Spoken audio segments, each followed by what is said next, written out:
Hi, Nick Davies here from N Davies Training, and basically this video, which is quite a brief video which I'm going to take you through, is all about something called Batari Box, and it's a useful tool which you can use in a conflict management situation because it basically enables you to understand how things escalate and how things start to get out of control once that dial starts to go up in terms of like escalation, and what you can do in order to prevent the situation from escalating and effectively break the train. So I'm going to speak briefly on this video here because I'm going to take you through in a minute to a little PowerPoint presentation which demonstrates how Batari's Box works. So thank you very much for listening, and I look forward to speaking to you in the next video.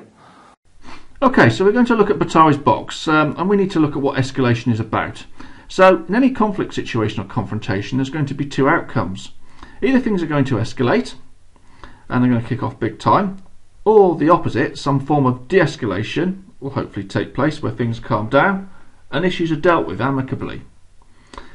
So escalation is a bit like a pressure gauge dial. The dial continues to go up and up until the needle enters the red for danger zone.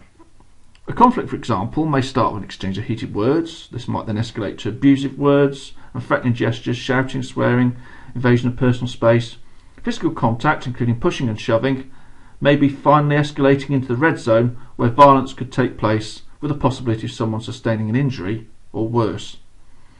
So what we're trying to do is reverse the pressure gauge effectively and bring things back from the brink to acceptable levels of interaction. And this is what de-escalation is all about. And this is where Batari's Box comes in. And this illustrates how your attitude and behaviour can influence other people around you with whom you're interacting with. It sort of works in a cyclical manner. So the first part is my attitude, and this basically refers to the state of mind at the time and how it affects a person's attitude. So as a fairly low level example, let's say I turn up to work and I'm already having a bad day. For instance, I got up late, I had to get the kids sorted out who were playing me up, had to get them to school and was delayed on the roads, had an argument with another parent whilst I was dropping them off, was delayed again getting to work, arrived late, got a ticking off from the boss, etc, etc. Ever been there? Well, you probably get the picture either way. This then tempers my attitude, which is very much being, say, angry, aggravated, agitated, can't be bothered, don't want to be around others, etc. Now this then starts affecting my behaviour. I start becoming short with you, my colleagues, being rude, obtuse, uncooperative, etc, etc. And what effect does this have on my colleagues? Well, several things. They may want to avoid me, not speak to me, or they may become annoyed or agitate themselves. This then affects their attitude. So basically, if this is me demonstrating this behaviour to you, my colleagues, then this influences your attitude. So then your attitude as my colleagues, or maybe even one colleague, then influences your behaviour. So you become aggressive, surly and short with me. This then affects my attitude again, and round it goes.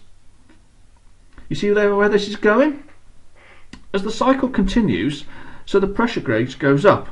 Now this can apply to any number of situations, especially where confrontations could get potentially violent. A security guard dealing with a shoplifter, a door supervisor at a nightclub dealing with a drunk, a police officer dealing with a protester, a nurse dealing with a potentially aggressive patient. Now all these situations could possibly escalate to violence if the attitude and behaviour of one person is allowed to affect the other adversely. So all we need to do in order to de-escalate is to recognise the chain early on and break it by adjusting our own attitudes. Easy said than done sometimes, but important all the same. And this has really got to take place at the my attitude stage, because the only person who's really going to make the change is you. It's unlikely to be the other person, so it's really a question of taking a deep breath, calming down and changing to a more positive state of mind if that's possible. And it's actually easier to change your physiology rather than your psychology at that moment in time, but we'll save that one for another video. Okay, so that's it in a nutshell. Batari Box, a very simple yet useful strategy to keep in mind when you're dealing with potential conflict. Hi, Nick Davies here again. I hope you enjoyed that brief presentation on the Batari Box. And to Just want to say that if you are interested in conflict management training or any other form of personal safety training which we offer, then there's a link coming up very soon which will take you through to our website at Davis Training, where you can find a sign-up box which will tell you about self-defence training if you're particularly interested in that. But I would say there's other information we've got there on conflict management and personal safety training. So if that's something you're interested in, please feel free to click on that link, and I very much look forward to hearing from you at a future date. Thanks very much.